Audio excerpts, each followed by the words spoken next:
Papa Francesco ha scelto di abbracciare il popolo siciliano partendo dalla diocesi di Piazza Armerina. Il Santo Padre rivolge subito parole di incoraggiamento ed elogio ai fedeli che lo hanno ricevuto con grande affetto. Francesco indica la speranza dopo aver attinto al saluto del vescovo Monsignor Rosario Gisana, che ha ricordato la scelta della povertà della Chiesa locale in mezzo a quelle che lo stesso pontefice definisce problematiche che limitano la serenità di questo territorio.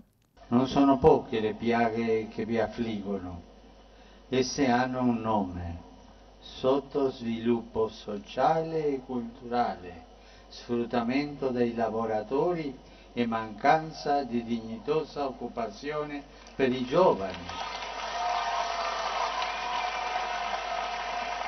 Migrazione di interi nuclei familiari, usura, alcolismo e altre dipendenze, gioco d'azzardo, sfilacciamento dei legami familiari.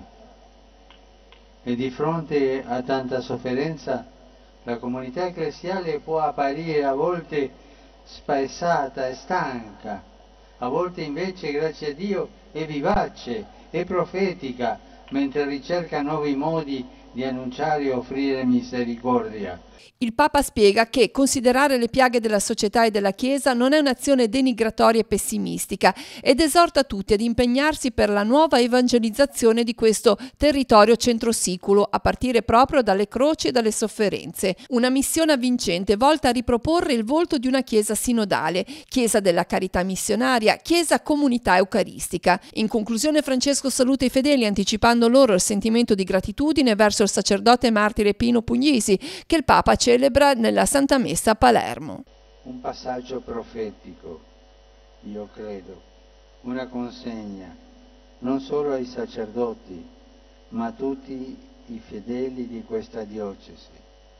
Per l'amore di Gesù, servire i fratelli fino alla fine.